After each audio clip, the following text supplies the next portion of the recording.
ওগো নবীজি, আজকে যারা আপনাকে নির্বংশ বলে গালি দেয়, এদের নাম নিশানা পৃথিবীর জমিনে থাকবে না, এদের নাম নেওয়ার মতো মানুষ থাকবে না।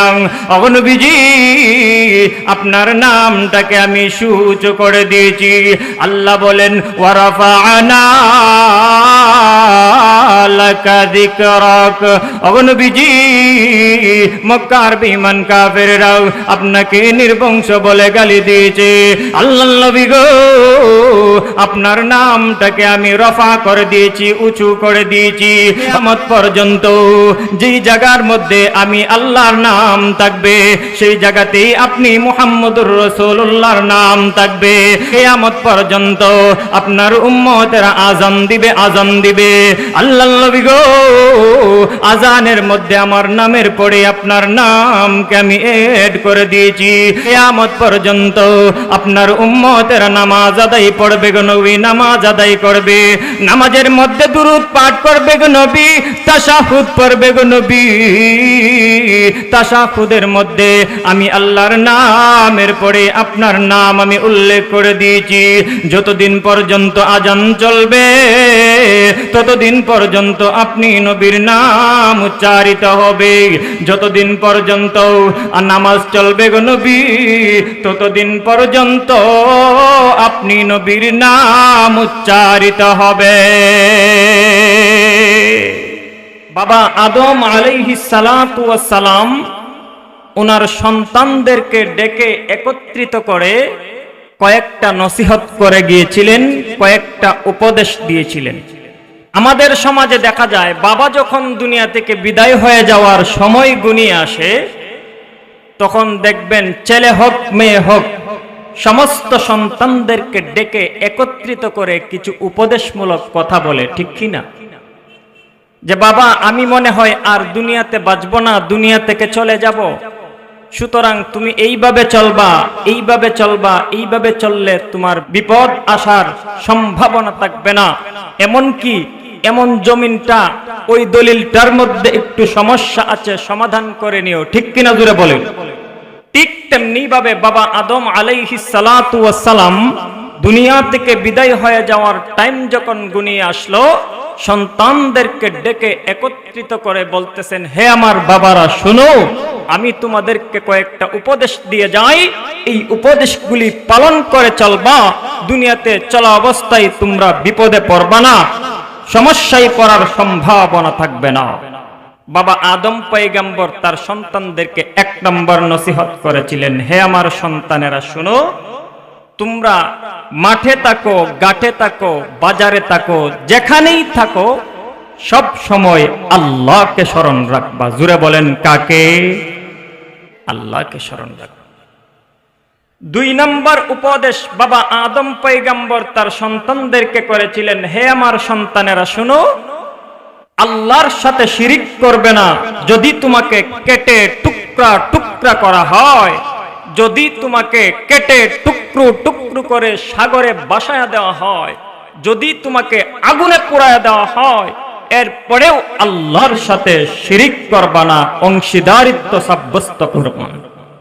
বাবা আদম পয়গম্বর তিন নম্বর নসিহত তাদের সন্তানদেরকে করেছিলেন, হে আমার বাবারা শুনো, আমি এমন একটা ব্যক্তির নাম বলে যাই, যদি দুনিয়াতে কোনোদিন তুমি আল্লাহর নাফরমানিতে লিপ্ত হয়ে যাও, যদি এই নবীর নামের উসিলা পেশ করে আল্লাহর দরবারে দোয়া করতে পারো, খুদার কসম দোয়া করতে দেরি হবে, দোয়া মঞ্জুর হতে একটা সেকেন্ড দেরি হবে না। চিল্লায় এখন সুবহানাল্লাহ। ছেলে এবার লক্ষ্য করে বলেন, আব্বা জান, এমন মহান ব্যক্তিত্বটাকে, যে মহান ব্যক্তিত্বের নামের উসিলা পেশ করে মহান আল্লাহর দরবারে দোয়া করলে দোয়া মঞ্জুর হয়ে যায়, এমন মহামানবের পরিচয়টা কি? বায়ারা আমার, এই মুহূর্তে আদম পয়গম্বর সন্তানদেরকে লক্ষ্য করে বলেছিলেন, ও আমার সন্তান শুনো রে,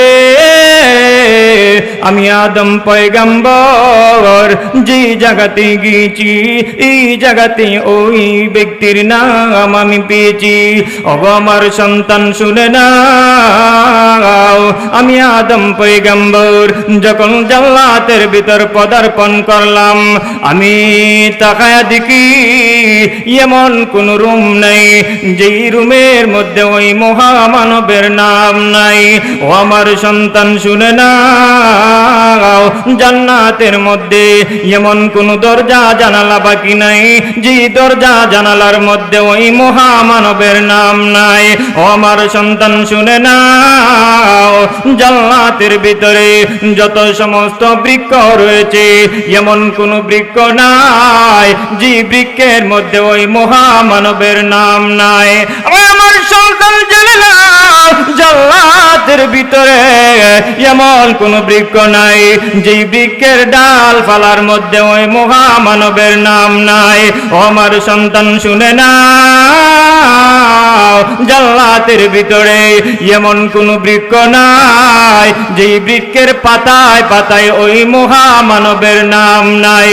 ও আমার সন্তান শুনে নাও, যদিও প্রত্যেকটা বৃক্ষের ডালে ডালে পাতায় পাতায় ওই মহামানবের নাম রয়েছে, শুধু তাই নয়, আমি আদম পয়গম্বর যখন জান্নাতের ভিতর পদার্পণ করলাম, আমি তাকায় দেখি প্রত্যেকটা হুর পরীর গলার মধ্যে ওই মহামানবের নাম রয়েছে। জোরে বলেন আল্লাহু আকবার। আমার সন্তান শুনে নাও, আমি আদম পয়গম্বর তাকায় দেখি প্রত্যেকটা হুর পরীর চোখের পুতলির মধ্যে ওই মহামানবের নাম রয়েছে। উনি আর কেউ নয়, উনি হয়েছেন মুহাম্মদ মুস্তাফা সাল্লাল্লাহু আলাইহি ওয়াসাল্লাম। আমার সন্তান শুনে নাও, জান্নাতের ভিতরে আমার নবীর এত সম্মান এত মর্যাদা, যদি দুনিয়াতে থাকা অবস্থায় যদি তুমি নাফরমানিতে লিপ্ত হয়ে যাও, ওই নবীর নামের উসিলা পেশ করে যদি আল্লাহর দরবারে দোয়া করতে পারো, দোয়া করতে দেরি হবে কিন্তু দোয়া মঞ্জুর হতে একটা সেকেন্ড দেরি হবে না।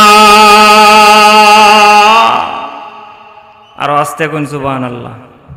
আমার ভাই ও বন্ধুরা, এই জন্য আমি আপনাদের সামনে সূরা কাউসার তেলাওয়াত করেছি। মুহতারাম হাজিরিনে কারাম, আল্লাহ পাক রব্বুল আলামিন পবিত্র কোরআনুল কারীমের মধ্যে যত সমস্ত আয়াত এবং যত সমস্ত সূরা আল্লাহ কোরআনের মধ্যে নাজিল করেছেন, সমস্ত আয়াত এবং সূরাকে কোনো না কোনো কারণে কোনো না কোনো ঘটনাকে কেন্দ্র করে আল্লাহ পবিত্র কোরআনে সূরা নাজিল করেছেন। মুফাসসিরিনে কেরামদের ভাষায় তাকে সবাবে নুজুল বা শানে নুজুল বলা হয়। মুফাসসিরিনে কেরামদের ভাষায় তাকে কি বলা হয়? সবাবে নুজুল বা শানে নুজুল বলা হয়।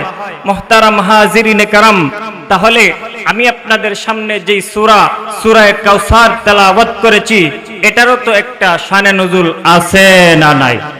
তাহলে আমি যে সূরাটা আপনাদের সামনে তেলাওয়াত করেছি, এই সূরার একটা শানে নুজুল নাজিল হওয়ার কারণ বা প্রেক্ষাপট আছে। মুহতারাম হাজিরিনে কেরাম, মক্কার বেঈমান কাফেররা আল্লাহর রাসূল সাল্লাল্লাহু আলাইহি ওয়াসাল্লামকে নির্বংশ বলে গালি দিয়েছিল। আল্লাহর রাসূল সাল্লাল্লাহু আলাইহি ওয়াসাল্লামের ছেলেরা দুনিয়াতে বাঁচত না, মেয়ে সন্তান দুনিয়াতে আল্লাহ বাঁচাইয়া রাখতেন, আর ছেলে সন্তানরা কিতাবের মধ্যে উল্লেখ করা হয়েছে সোয়ারির মধ্যে উপবিষ্ট হতে পারে, বসতে পারে, এমন বয়সে উপনীত হলেই আল্লাহ নবীজির ছেলে সন্তানকে দুনিয়া থেকে উঠায়া নিতেন। যখন আল্লাহ নবীজির ছেলে সন্তানদেরকে দুনিয়া থেকে উঠায়া নেন, তখন মক্কার বেঈমান কাফেররা নবীজি মুহাম্মদুর রাসূলুল্লাহ সাল্লাল্লাহু আলাইহি ওয়াসাল্লামকে নির্বংশ আটকুরা বলে গালি দিতে শুরু করেছিল। জুরে কন্না নাউজুবিল্লাহ। মুহতারাম হাজিরিনে কেরাম, ছেলে সন্তানদেরকে আল্লাহ নবীজির ছেলেদেরকে আল্লাহ দুনিয়াতে বাঁচায় রাখে না কেন? এরও কারণ রয়েছে। জোরে কোন বলবো? এর মধ্যে একটা কারণ হলো, আমাদের সমাজে দেখবেন পীরের ঘরের ওইলই পীর, ঠিক কিনা জোরে বলেন? পীরের ঘরের ওইলই পীর। আল্লাহ জানতেন যদি আমি বিশ্ব নবী মুহাম্মদুর রাসূলুল্লাহ সাল্লাল্লাহু আলাইহি ওয়াসাল্লামের সন্তানদেরকে দুনিয়াতে বাঁচায়া রাখি, আমি দুনিয়া থেকে চলে আসার পরে মানুষ এদেরকে জোরপূর্বক নবী বানায়া ফেলবে। আমাদের সমাজে এমন মানুষ আছে না নাই? জোরে বলেন। পীরের ঘরে হইলেই পীর। আমি আপনাদের কাছে প্রশ্ন করে জানতে চাই, পীরের ঘর থেকে জন্ম হলেই পীর হওয়া যায় না যোগ্যতার প্রয়োজন আছে? মুহতারাম হাজিরিন, আমাদের দেশে এমনও দরবার আছে, আমাদের দেশে এমনও মাজার আছে যে পীরের গর্তে হইলেই পীর, মুখের মধ্যে দাড়ির বংশও নাই। ঠিক কিনা জোরে বলো? মুহতারাম হাজিরিনে কেরাম, পীর হইতে হলে প্রথম নম্বর যেই শর্তটা হলো মাথা থেকে নিয়ে পায়ের তলা পর্যন্ত নবীর সুন্নতে সুসজ্জিত থাকতে হবে। ঠিক কিনা জোরে বলেন? এক নম্বর শর্ত হলো মাথা থেকে নিয়ে পায়ের তলা পর্যন্ত নবীর সুন্নতে সাজানো থাকতে হবে। আমি আপনাদেরকে প্রশ্ন করে জানতে চাই, দাড়ি রাখা সুন্নত কি সুন্নত না? যেই পীরে দাড়ি রাখলো না, পীরের ঘর থেকে হওয়ার পরেই পীরের ঘরে জন্ম হওয়ার জন্যই তাকে পীর বানানো হলো। আমি এদেরকে বলতে চাই, তোমার মতো বুকার কেউ হতে পারে না। ঠিক কিনা বলো? মুহতারাম হাজিরিনে কারাম, আমি আলিম হয়ে গেলাম, আমার সন্তান আলিম হলো না, আমাকে আপনারা এখানে আইনা ওয়াজ শোনার জন্য বসাইলেন, এমনকি মসজিদে আসলে আমাকে ইমামতির মুসল্লাই দাঁড় করাইয়া দিলেন। আমি আপনাদেরকে প্রশ্ন করে জানতে চাই, আমার সন্তান আলিম হলো না, আমার সন্তানও আসলে কি ওয়াজের মঞ্চে বসাইয়া দিবেন? আমার সন্তান আলিম হইল না, মসজিদে আসলেই কি ইমামের মুসল্লাই দাঁড় করাইয়া দিবেন? কেন? তোমার ইমামতির যোগ্যতা তোমার হয় নাই। তোমার বাবা যদি আলিম ছিল, তুমি আলিম হও নাই, সুতরাং তুমি ওয়াজ করার যোগ্যতা রাখো না, সুতরাং তোমাকে ওয়াজের মঞ্চে দেওয়া যায় না। তোমার বাবা আলিম ছিল, তুমি ইমামতির যোগ্য হও নাই, সুতরাং তোমাকে ইমামতির মুসল্লাই দাঁড় করানো যায় না। ঠিক তেমনি ভাবে তোমার বাবাও যদি পীর হয়ে থাকে, তোমার মুখে দাড়ি নাই, তুমি ফোনশেপ করো, তোমাকে পীর বানানো যায় না। মুসলমানের পীর বানানো যায় না, শয়তানের পীর বানানো যায়। ঠিক কিনা জোরে বলো? মুহতারাম হাজিরিনে কারাম, এই জন্য শানে নজুল বলতেছিলাম, আল্লাহ পাক রব্বুল আলামিন নবীজির ছেলে সন্তানদেরকে দুনিয়াতে যখন বাঁচায়া রাখেন না, তখন মক্কার বেঈমান কাফেররা রাসূল করিম সাল্লাল্লাহু আলাইহি ওয়াসাল্লামকে নির্বংশ বলে গালি দিতে শুরু করে দিয়েছে। যখন নির্বংশ বলে গালি দেওয়া শুরু করেছে, আল্লাহর রাসূল সাল্লাল্লাহু আলাইহি ওয়াসাল্লামের মনটা কিছুটা দুর্বল হয়ে গেছে, মনের মধ্যে কিছুটা কষ্ট পাওয়া শুরু করেছেন। আমি আপনাদেরকে প্রশ্ন করে জানতে চাই, রাসূল কোনো কারণে কষ্ট পাইলে সান্ত্বনা দেন যিনি, ওনার নাম কি? রাহমাতুল লিল আলামিনকে যখন নির্বংশ বলে গালি দেওয়া শুরু করে দিয়েছেন, আল্লাহ রাব্বুল আলামিন নবীকে জানায়া দেয়, ও নবীজি, মক্কার বেঈমান কাফেররা আপনাকে নির্বংশ বলে গালি দিয়েছে। ও নবীজি, তারা বলে আপনি মারা যাওয়ার পরে আপনার নাম নিশানা নেওয়ার মতো মানুষ থাকবে না। ও নবীজি, ইন্না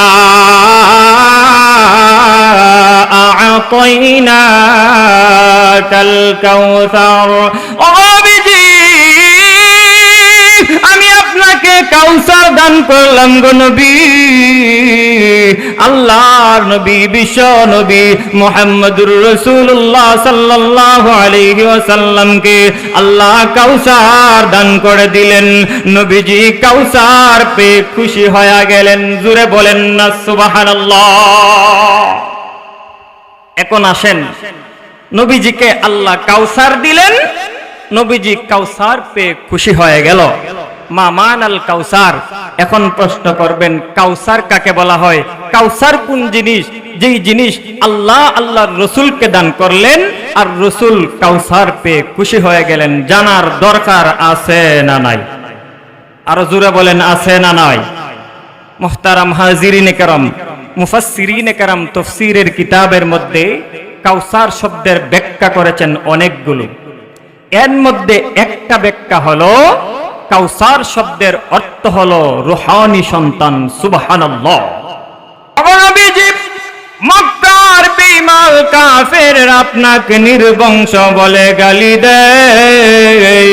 ওগো নবীজি, আমি আপনাকে কাউসার দান করেছি, এর মানে হলো আমি আপনাকে হাজার হাজার কোটি কোটি রূহানি সন্তান দান করেছি, কাউসার দিয়েছি।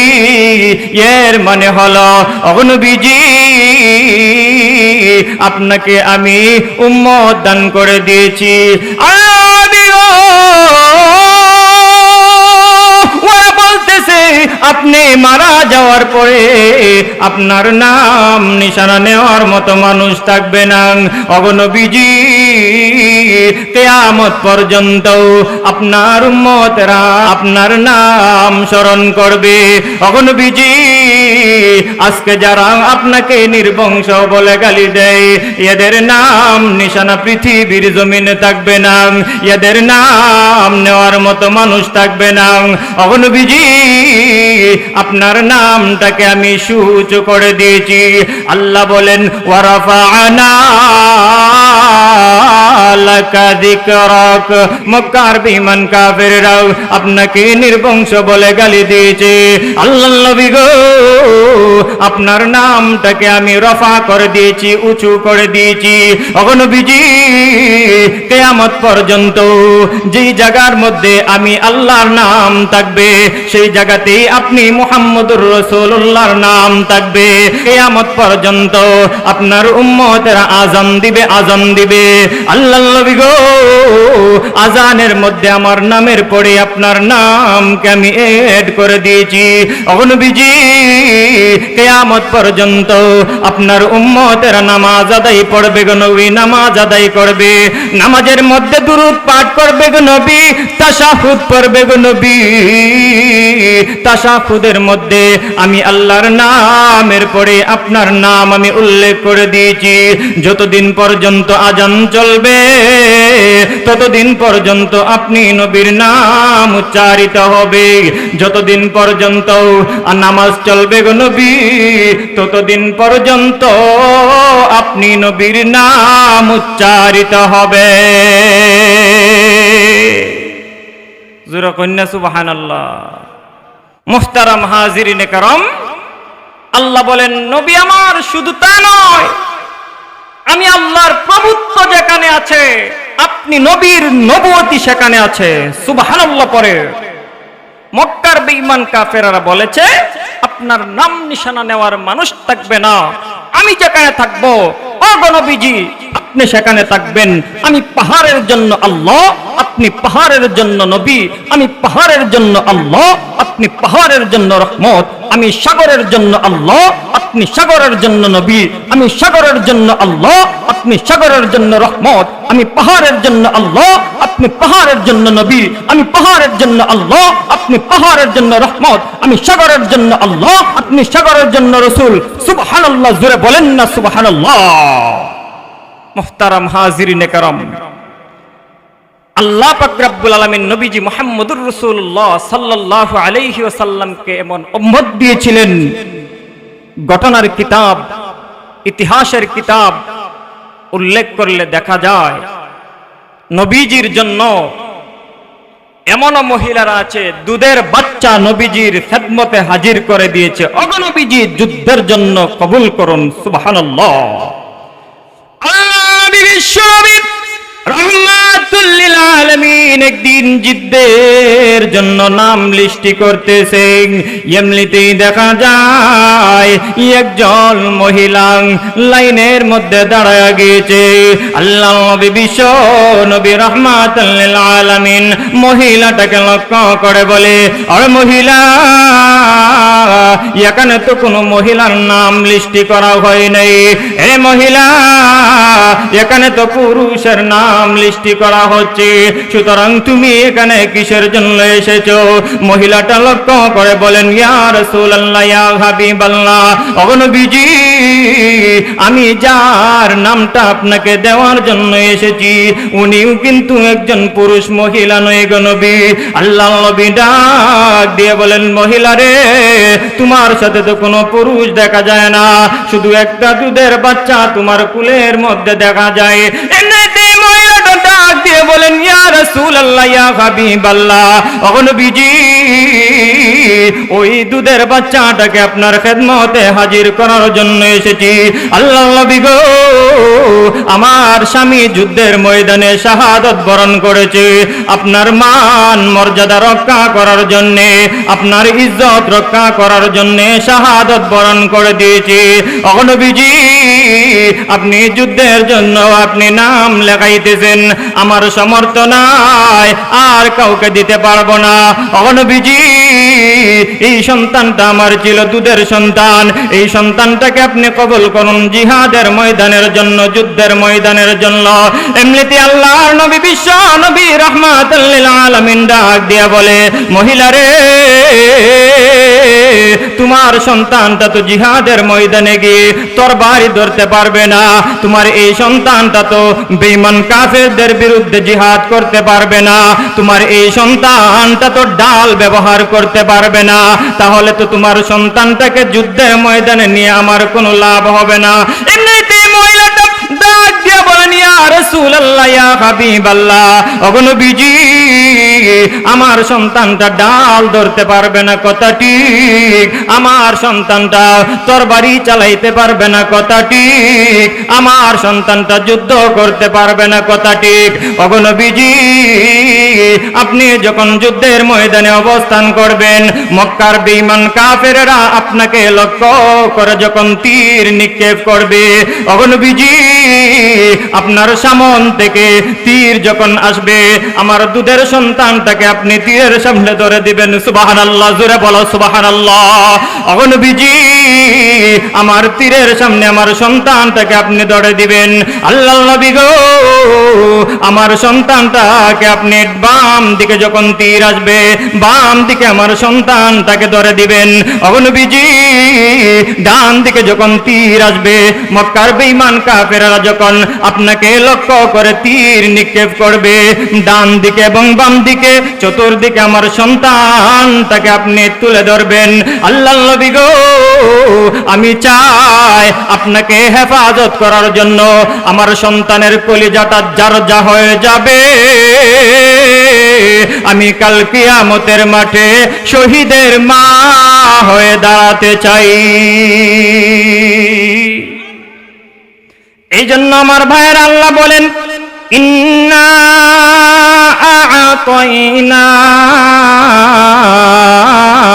আ'তাইনাকাল কাউসার ফাসাল্লি লিরাব্বিকা ওয়ানহার ইন্না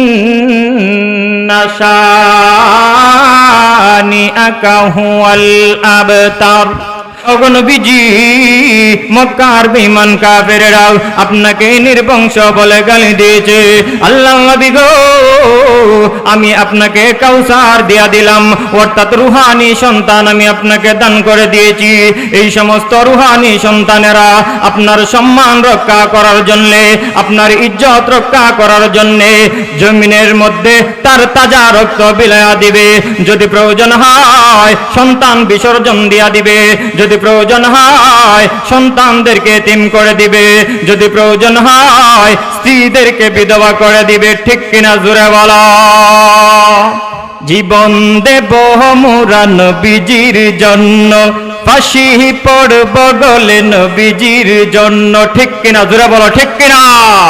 জীবন দেব মোরা নবীজির জন্য, ফাঁসি পড়ব গলে নবীজির জন্য। জীবন দেব মোরা নবীজির জন্য, ফাঁসি পড়ব গলে নবীজির জন্য। নেই বুকে এই কোন মানবের ভয়, এই বুকে নেই কোন মানবের ভয়, কোরআনকে পৃথিবীতে করব জয়, হব না বেদাহাতির মতো ভণ্ড, জীবন দেব মোরা কোরআনের জন্য, ফাঁসি পড়ব গলে নবীজির জন্য, জীবন দেব মোরা নবীজির জন্য, ফাঁসি পড়ব গলে নবীজির জন্য, রক্ত নয় শুধু দেব জীবন, নবীজির জন্য দিতে পারি প্রাণ, ঠিক কিনা? ও মুসলমানেরা, নবীর ইজ্জত হেফাজত করার জন্য, নবীর ইজ্জত রক্ষা করার জন্য যখন মক্কার বেঈমান কাফেররা যেভাবে নবীজির ইজ্জতের উপর আঘাত করেছিল, নাস্তিক আর মুরতাদেরা যদি নবীজির ইজ্জতের উপর আঘাত করে, যদি উলামায়ে কেরাম ডাক দেয়, তাহলে কাফনের কাপড় মাথায় বেঁধে জিহাদের ময়দানে নবীর ইজ্জত রক্ষা করার জন্য কারা কারা মাঠে ঝাঁপায় পড়তে রাজি আছো? হাত উঁচু করে আল্লাহকে দেখা দাও। মুহতারাম হাজিরিনে কাব,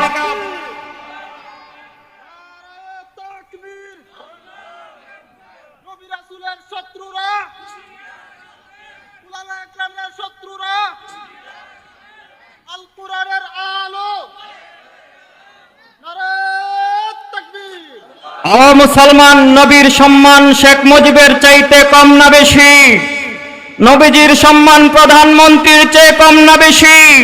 নবীর সম্মান জিয়াউর রহমানের চেয়ে কম না বেশি? নবীর সম্মান বিরোধী দলীয় নেত্রীর চেয়ে কম না বেশি? জোরে বলেন, কম না বেশি?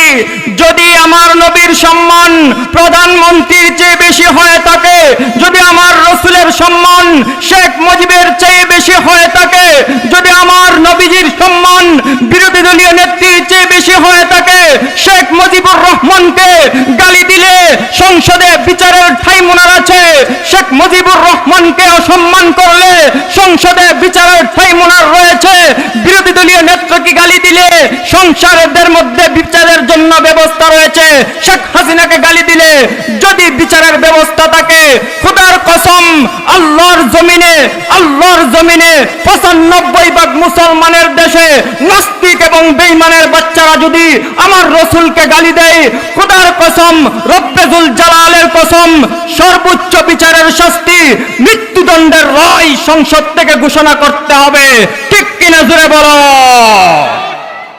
মুহতারাম হাজিরিনে কারাম, যতটুকু আলোচনা করেছি সময় স্বল্পতার কারণে পরিপূর্ণ করতে পারলাম না। আল্লাহ পাক রব্বুল আলামিন আমাদের সবাইকে নবীজির খাঁটি আশিক, নবীজির খাঁটি উম্মত হিসাবে কবুল আর মঞ্জুর করুন। সবাই বলুন আমিন।